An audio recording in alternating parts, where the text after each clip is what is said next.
Hi everyone. This lecture is going to take a look at energy and how it's used in cells. This is the beginning part of your textbook, Chapter 6, which looks at energy and enzymes. So this particular lecture is going to have some overlap with some past discussion of ATP and ADP. You might remember those from Chapter 3 when we talked about nucleic acids. You might also remember a couple of terms from the protein section of that lecture where we talked about enzymes. Okay, we're going to talk about those more in the next lecture. You might also see some overlap with some of these terms if you've taken a physics class before. Okay, so you're going to see some overlap, but we're going to use these terms specifically in the context of biology. So let's start off with something that everybody knows about, and we'll give it a more technical spin right now. And that, of course, is energy. So first off, why do we care about energy in a biology class, right? And that seems like a really obvious thing, right? We know that biological systems need energy in order to accomplish their tasks. And we tend to think of that sort of on the larger level, right? We need energy to get work done, right? We need to need energy to be able to do the stuff we need to do to get through the day. But when we look at this on the biological level, especially on the cellular and molecular level, like what we're doing in this class, it's not just about getting stuff done, it is specifically about the chemical reactions needed for homeostasis, okay? In order for you to maintain homeostasis, you need to be able to undergo all of the chemical reactions needed to modify things so that everything balances, okay? You might remember chemical reactions from earlier chapters 2 and 3 in particular, are anytime that we change the chemical bonds, right? So changing covalent bonds, if you will, that's a chemical reaction, okay? And in order to change covalent bonds, you need to use some energy. So let's see, what is energy? Well, it works very similarly in English as it does in science, okay? Energy is technically defined as the capacity to do work. Work, however, is not necessarily defined the same way as it is in standard English. Work in the context of molecules and cells and all that good stuff refers to any time you're making a change. This can be a change in location, it can be a change in chemical bonds, okay? But basically work is the changing of something. And in order to make that change, you need the ability to make that change, okay? Which means you're going to probably not just move around your stuff, you're going to need to move some of the energy, right, some of the capacity to change from one thing to another, okay? Now, if we think about what energy actually is, we know that we can subdivide it into different groups based on the kind of work that's being accomplished, right? The kind of change that's actually happening, okay? So you might have seen some of these terms before. We're not going to get too much into the math behind them. I do have that up on the screen in case you're interested. Not the equations, but at least a sort of a word version of how mathematically these things are described. But do make sure that you've got a decent sense of what these things are actually talking about. So first we have kinetic energy, which is often described as the energy of motion, right? And basically this refers to any energy that is in active use, okay? Because so much work involves physical relocation of stuff, right? We tend to think of that as being active, right? Kinetic energy is active use. So it's actively changing a chemical bond, or it's actively moving something from one place to another. That's what kinetic energy is. So it's doing work right now. Potential energy is stored energy. So this is the ability to do work that you're waiting for until later, if you will, okay? Now in physics, we can calculate this mathematically. For our purposes though, potential energy is just stored energy because as far as your biological self is concerned, energy can either be used right now or used later, okay? So that's your potential energy, is the energy you can use later. You may occasionally encounter the term mechanical energy as you're looking through things like your textbook or as you're moving along in your studies of biology. Mechanical energy actually refers to all of the energy of a particular object. So its current kinetic energy plus all of its stored or potential energy is its mechanical energy. And then another term that you're going to run into a lot in this class and in every future biology class, we have chemical energy. Chemical energy is specifically potential energy stored in chemical bonds. And typically when we're using that term, we are talking about covalent bonds, okay? So anytime you're looking at the chemical energy of something, you're looking at energy stored within the covalent bonds of that molecule or object. So let's see. We know that energy is the ability to do work. We know that using less of it is important, right? But why? Well, we actually have reasons for that. Now, we know it intuitively, of course, right? Taking up less energy is less effort, it's easier, it's faster, right? But think about what's actually happening. Why is it easier? Why is it faster, right? And we can look at physics for the answer to that as well. So you might have learned the laws of thermodynamics from other classes, okay?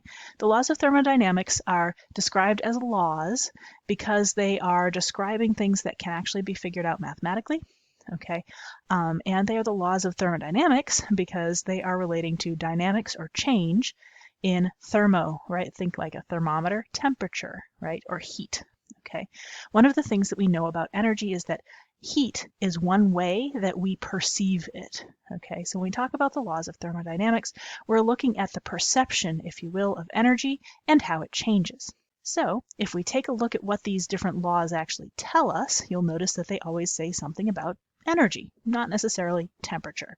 Incidentally, there are more than 2 laws of thermodynamics. We're only going to concern ourselves with the first 2 laws of thermodynamics today because those are the ones that relate back to what we're doing.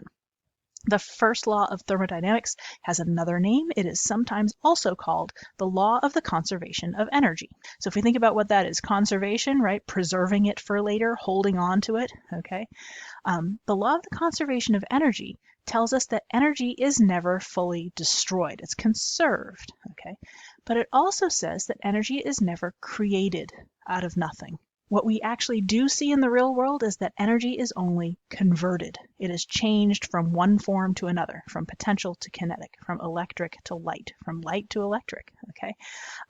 All of these different forms of energy, right, they're not coming up out of nothing. They're not just sort of springing out of the nothingness. They are being changed from one type to another. Now, what does that mean for biological systems? First off, it means that you can't just make your own energy, right? You need to receive it from something else, okay? So ultimately, if you take enough steps backwards for most humans, most of our energy comes from the sun. Might take a few extra steps to get there, but you'll get there, okay? It also means that energy is never truly used up. It flows, okay? And you'll hear me say that a lot. Energy flows, okay? Molecules cycle, but energy flows. What happens is that you see that energy, because it's never destroyed, simply gets moved to something else. It gets stored in another chemical. It gets moved to another organism, etc., etc. So that's good news, right? Once energy is harnessed in a biological system, other biological systems can take advantage of that energy because it's never destroyed, it's just converted. Great. Well, here's the catch. Even though it's never destroyed, that doesn't mean that you can always use all the energy you've initially harnessed or sort of converted from another form, if you will. That brings us to our second law of thermodynamics. This is also referred to as the law of entropy, which means we're going to define entropy.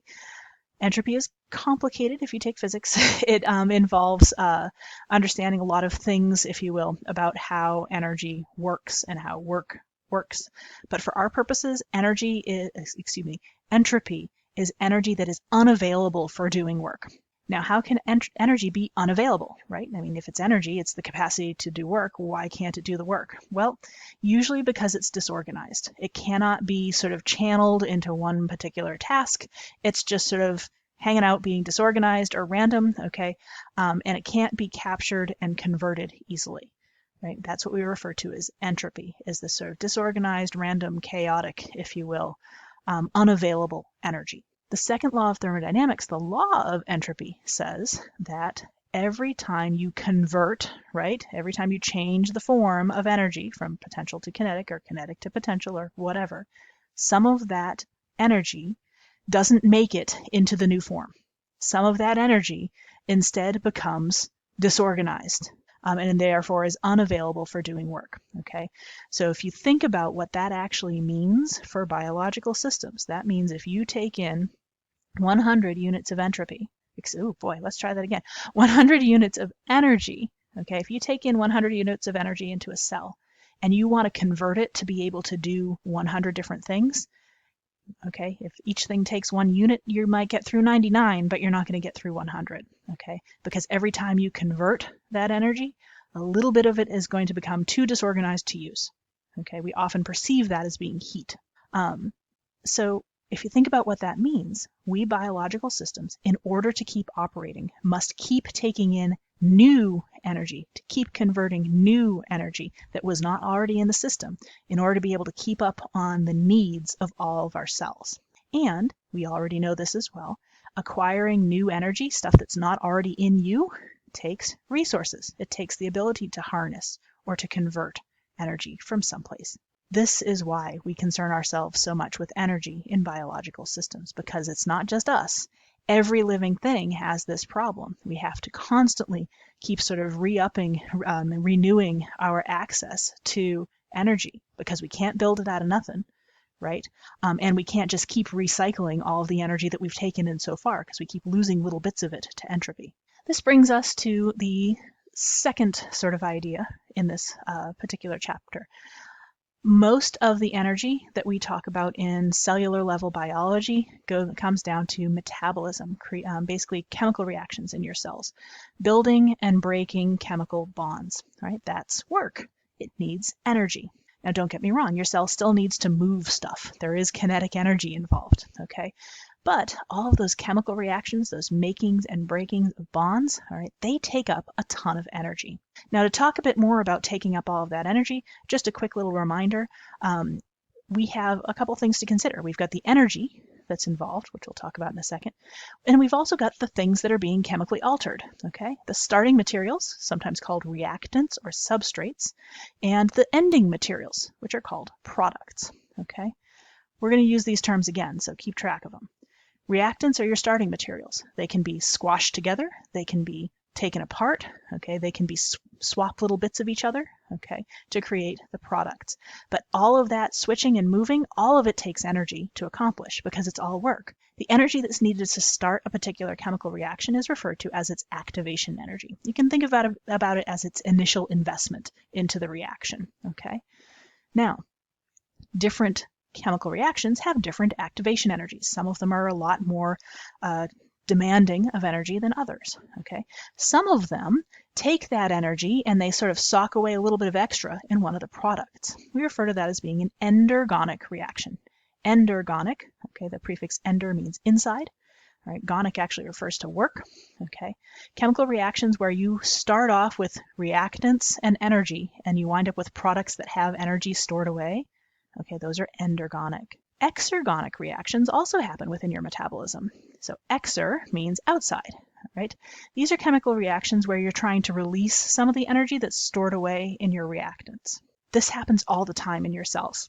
You're trying to store away energy or you're trying to release some energy to do something else, okay, all the time.